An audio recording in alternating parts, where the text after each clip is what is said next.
teman. Biasanya itu ada bule yang ganteng-gantengnya. Tapi satu-satu sitok-sitok tidak ada yang nyantol sama saya. Dapat teguran dari pemerintah Taiwan itu karena saya. Akhirnya Pak Bos melepaskan saya.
Halo, assalamualaikum warahmatullahi wabarakatuh. Ketemu lagi dengan Dian di Taiwan. Saya sedang masak beligo, teman-teman. Ini Pak Bos minta supaya dioseng sama ebi.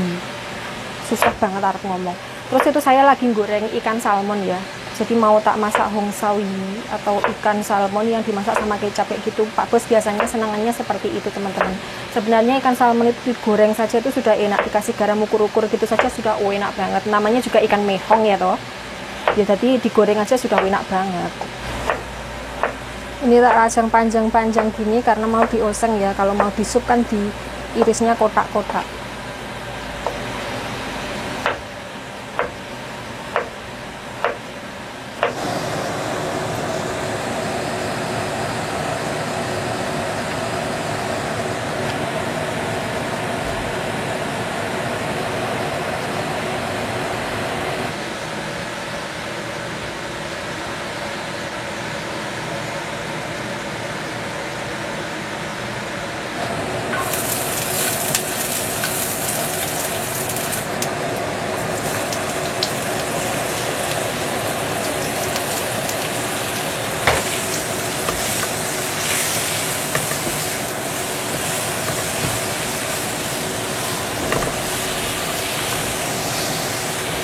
Seperti biasa, bumbunya cuma garam ya teman-teman.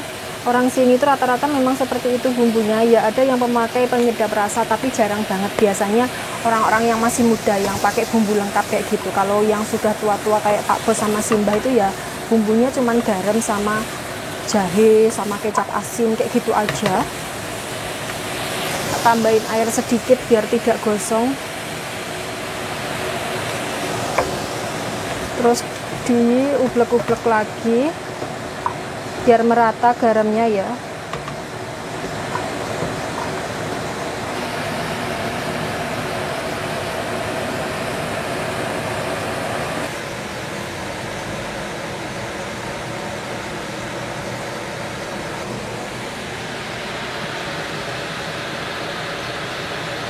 Ini tongkatnya di sini, orangnya kemana? Orangnya kabur kemana? Kamar mandi kosong, beneknya mak gludak di pawon. Akong, ni cai cho semua. 没有拿，这个杯子都没有看到一个。阿公要喝什么？不是在桌上有你要冲茶吃啊？冲茶，好，我再拿。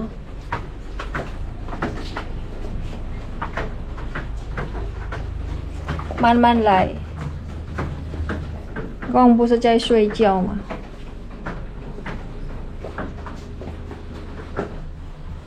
这个可以吗？我你这个是哪里拿来的？在就放啊，嗯，放。我都没有看到。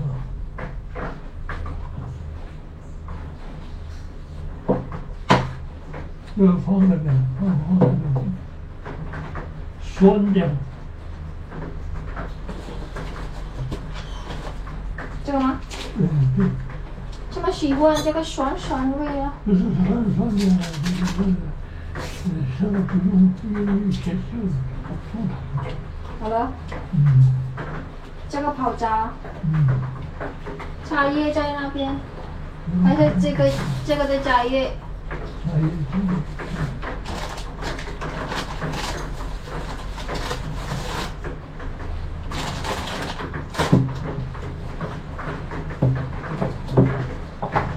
要多少？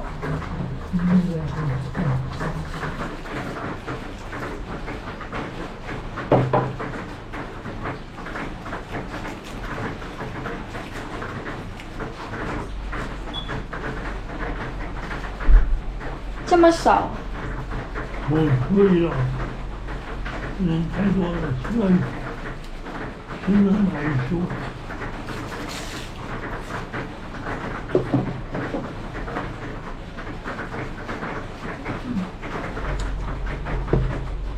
6个就可以了。1、2、3、4、5、6。好，盖起来，放在这里。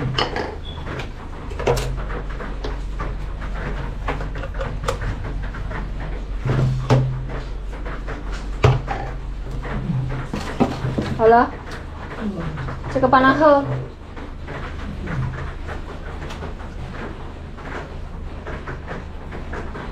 还要拿什么？饼干。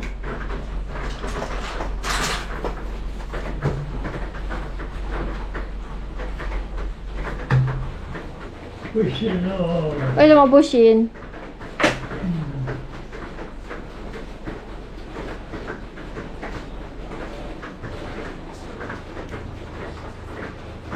口罩先把它拉下去。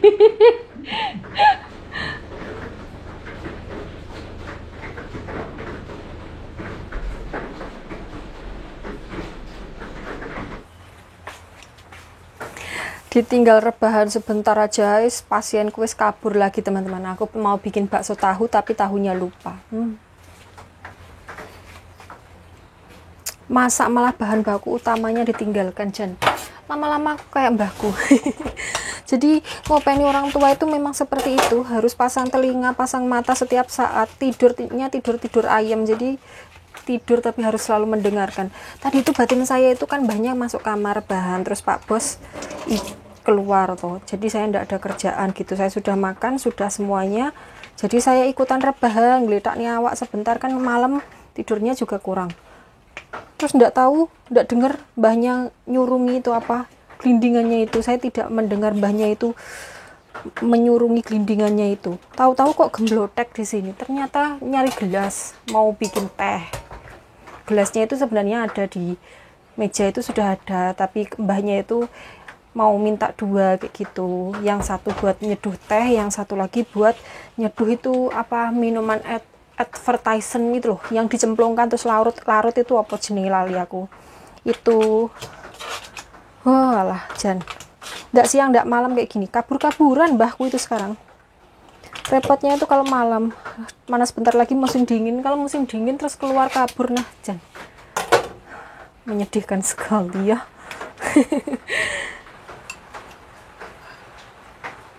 Ini bakso tahu tapi dari daging babi ya teman-teman, jadi ini non halal, tidak halal. Ini hampir seminggu 2-3 kali saya bikin ini karena Pak Bos sama Simbah itu seneng banget.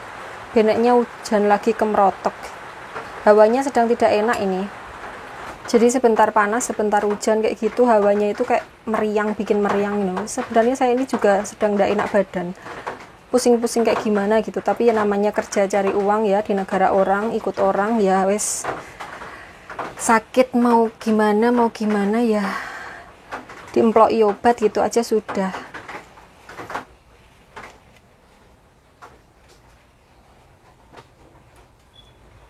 Ini sisanya tak poncotkan di sini. Biasanya yang makan sisa kayak gini tuh Simbah, karena kan isinya daging tok. Tahunya udah habis, dagingnya masih banyak. Wes. Ini digoreng dulu ya teman-teman. Apinya tak gedein. Terus ini wadah sisa dagingnya tadi tak kasih kecap asin 2 sendok saja. 1 2, kemudian tak kasih air. Ini buat kuahnya ya teman-teman, sambil dibersihkan pinggir-pinggirannya ini.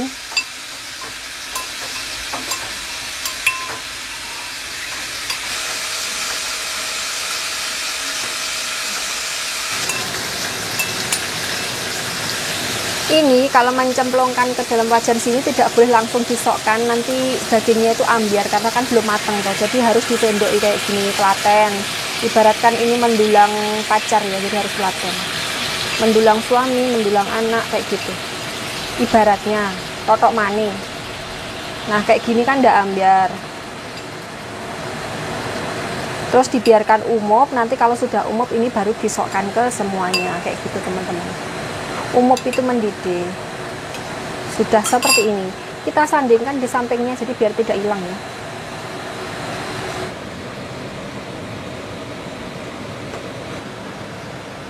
Masak sambil nginceng orang lewat teman-teman.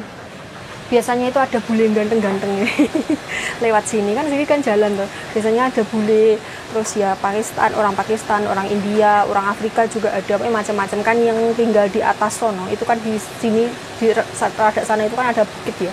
Terus ada apartemen tuh yang tinggal itu orang asing kayak gitu. Tapi satu-satu sitok tidak ada yang nyantol sama saya. Ya Allah, mungkin wajah saya tidak menjanjikan untuk bule. Nah kalau sudah seperti ini sudah boleh disok nih semua ya teman-teman. Kalau dulu disokkan di atasnya itu aman, tidak akan ambiar loh.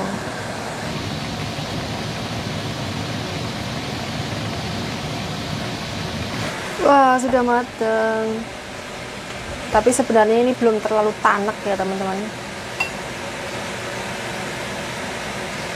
Tapi waktunya itu sudah hampir habis untuk makan malam.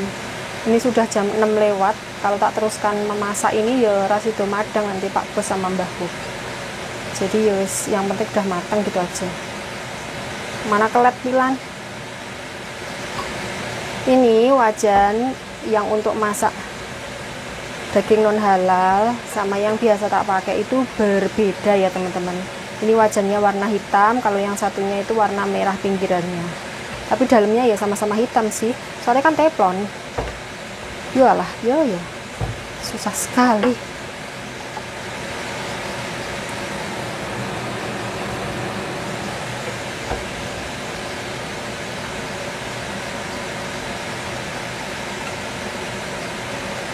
Weh, hampir saja mencelat.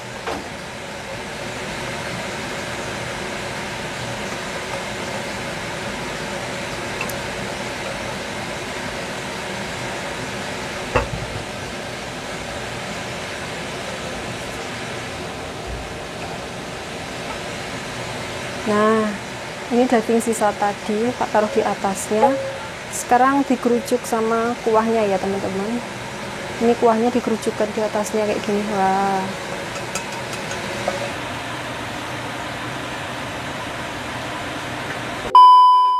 Taifungnya datang lagi teman-teman dan hujan terus. Saya juga dilarang keluar sama Pak Bos karena takutnya nanti kalau ada pohon rubuh gitu loh, kan anginnya kencang, terus hujannya itu dari kemarin lusa itu deres. Dan tekstur tanah di Taiwan itu nggak serosa tanah di Indonesia, jadi gampang but-butan gitu loh. Kalau hujan terus menerus itu takutnya itu tanahnya itu gembuk, kemudian pohonnya itu nggak kuat itu ambruk gitu, takutnya itu ngebrui. Soalnya beberapa waktu yang lalu itu Pak Bos itu pas lagi pasan atau lagi mendaki gunung lewati lembah, sungai mengalir indah ke samudra kayak gitu, pas di gunung itu tiba-tiba itu pohon di belakangnya pas beliau udah lewati dikit-dikit gitu kan, pohon di belakang itu ambruk dan ngebrui orang kayak gitu. Dan orangnya itu nggak tahu nasibnya kayak gimana. Pak Bos nggak cerita, cuman beliau cerita kalau ada pohonnya yang ambruk terus ngambrui orang kayak gitu. Makanya saya sekarang dilarang keluar. Jadi kita itu padahal tidak punya stok makanan di kulkas, maksudnya stok sayur itu di kulkas itu sudah menipis banget, tapi nggak bisa belanja karena ya kayak gini. Ya saya jadi ingat bulan depan kan itu kontrak saya habis ya, sudah pas 3 tahun. Terus saya jadi ingat waktu pertama kali saya datang ke sini itu Pak Bos itu sempat dapat teguran dari pemerintah Taiwan ya teman-teman. Sempat dapat teguran dari pemerintah Taiwan itu karena saya Ya karena ART-nya yang cakep ini. Pede. Emang kamu merasa cakep? Ya iyalah, saya harus mengelam diri saya sendiri. Kalau tidak mengelam diri saya sendiri, tidak ada yang mengelam. Mengelam itu memuji ya teman-teman. Guyon. Jangan apa-apa ditanggapin serius, nanti cepat tua. Iya toh? Jadi Pak Bos saya itu sempat mendapat teguran dari pemerintah Taiwan, tepatnya itu adalah Depnaker atau Departemen Kesehatan, intinya pemerintah lah ya, pemerintah Taiwan kayak gitu. Gara-gara pas waktu itu saya datang ke rumah ini, itu selang beberapa waktu setelah saya bekerja di sini, itu kan korondil meledos-meledosnya di Taiwan. Enggak, di dunia deng, Taiwan masih aman. Di dunia, maksudnya di dunia waktu itu Taiwan tuh masih aman, soalnya kita masih belum pakai masker, belum ada kasus positif di sini, itu belum ada, masih 0 kasus, jadi masih santuy orang sini. Dan waktu itu tuh Pak Bos masih kerja, beliau masih kerja, belum pensiun, jadi masih riwari keluar masuk negara kayak gitu, cuman intensitasnya sudah tidak sesering waktu sebelum korondil, karena kan ya penerbangan sudah mulai menipis, orang juga sudah jarang yang pergi keluar masuk keluar negeri gitu, adanya itu pada pulang ke negaranya masing-masing. Tapi ya orang kayak budalnya misal ke Amerika gitu ya, ini ngantar orang Amerika pulang ke negaranya, terus kemudian di Amerika sono itu barengi orang Taiwan yang pulang ke Taiwan kayak gitu loh, intinya seperti itu. Jadi kayak penerbangannya sudah jarang, sudah mulai berkurang kayak gitu. Nah karena status korondilnya yang membledos kayak gini, itu yuk saya sama Simba itu dilarang pergi ke tempat-tempat umum yang ramai seperti kayak rumah sakit, pasar dan lain sebagainya kayak gitu. Nah kebetulan saya itu sudah 6 bulan di sini. Kalau sudah 6 bulan di sini, itu adalah jadwal saya untuk medical check up ya teman-teman. Kalau medical check up otomatis kan datang ke rumah sakit ya toh. Nah Pak Bos itu waktu dapat pemberitahuan pertama itu ndak kasih saya untuk medical, ndak kasih saya untuk pergi medical. Katanya nunggu situasinya mereda dulu, nunggu korondilnya itu mereda dulu kayak gitu loh. Maksudnya korondil di dunia waktu itu di Taiwan sedang nggak ngapa-ngapain teman-teman. Jadi kita itu masih belum pakai masker, jadi di sini tuh belum pakai masker, masih santuy, di Taiwan itu masih santuy. Tapi Pak Bos wes oyeng karepnya sendiri, soalnya kan beliau sering ke luar negeri dan di luar negeri itu kasusnya itu ramai banget. Nah saya tidak diizinkan, pertama dapat surat panggilan itu tidak diizinkan, terus katanya nunggu mereda dulu.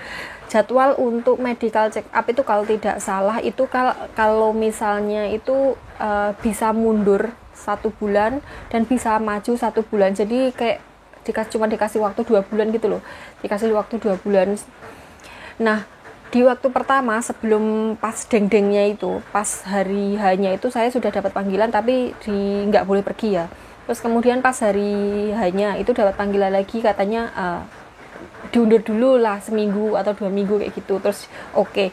Terus akhirnya sampai sudah lewat hampir 1 bulan ya, sudah lewat dari tanggalnya saya wajib medical itu, hujannya turun lagi. Itu saya belum diizinkan pergi. Kemudian akhirnya itu orang dari Depnaker atau dari Dinas Kesehatan Taiwan itu telepon ke rumah dan negur. Pertamanya yang angkat saya, terus kemudian nyari Pak Bos itu kan waktu itu Pak Bos masih kerja, belum pulang. Terus saya bilang kalau majikan tidak di rumah dan ini saya pembantunya dan saya sama Simbah. Kan Simbah bisa omong kayak gini kan nggak ngerti ya harus bagaimana, soalnya ya usianya sudah segitu. Akhirnya ditanya kapan pulangnya, kira-kira pulangnya tanggal sekian, hari ini, hari apa gitu loh, aku ngomong kayak gitu. Kemudian pas hari itu Pak Bos itu ditelepon sama dinas, sama pemerintah kayak gitu, kalau tidak segera medical check up, status saya di sini itu jadi ilegal teman-teman. Di sini kalau tidak mengikuti peraturan dari pemerintah kayak misalnya medical check up kayak gitu, kalau nggak ikut medical itu sudah termasuk ilegal, sudah dicap ilegal gitu. Jadi saya harus, apapun yang terjadi saya harus pergi medical sebelum batas tanggalnya kayak gitu. Terus akhirnya agent telepon ngomongi Pak Bos kayak gitu, ngomongi ini gitu, pokoknya bahwa apa yang diomongkan. Intinya akhirnya Pak Bos melepaskan saya, teman-teman, melepaskan saya untuk pergi medikal. Padahal rumah sakitnya ini juga nggak jauh dari sini, mungkin sekitar 15 menitan naik mobil ya, mungkin sekitar 15 menitan naik mobil. Dan di sana itu juga nggak rame, teman-teman, sebenarnya nggak rame karena ya jadwal korontil kayak gini tuh yang berkunjung ke rumah sakit itu juga dibatasi kalau tidak salah waktu itu tuh. Yang maksudnya yang medical check up, kalau yang untuk pasien-pasien yang lain ya nggak dibatasi. Cuman yang medical check up waktu itu tuh sepi banget. Saya itu cuman beberapa orang kayak gitu loh. Cuman rombongan saya di dalam di dalam travelnya itu, sama ada satu rombongan lagi ya, cuman itu, yang lainnya udah nggak ada. Maksudnya biasanya itu kalau hari-hari biasa, hari-hari normal itu kan mesti rame, umpel-umpelan sampai antri panjang banget. Lah ini nggak rame. Jadi saya berangkat jam 9, sekitar jam nyampe sana setengah 10-an ya, karena kan mampir-mampir jemputin orang kayak gitu. Sekitar nyampe sana itu mungkin sekitar jam setengah 10-an, jam 10 itu sudah selesai. Jadi nyampe rumah itu nggak ada jam 11 itu sudah sampai. Saya lamanya itu sebenarnya cuma di perjalanan, kan harus jemput orang, terus nganter orang kayak gitu, dan tergantung urutannya. Biasanya kan yang jemputnya belakangan itu pulangnya dhisik dhewe, nak ya wis jemputnya belakangan, pulangi dhisik dhewe. Yang dijemputnya duluan itu pulangnya paling belakangan kayak gitu biasanya. Karena memang ya mobil travel kan, sekali jalan tuh ngambil beberapa orang kayak gitu.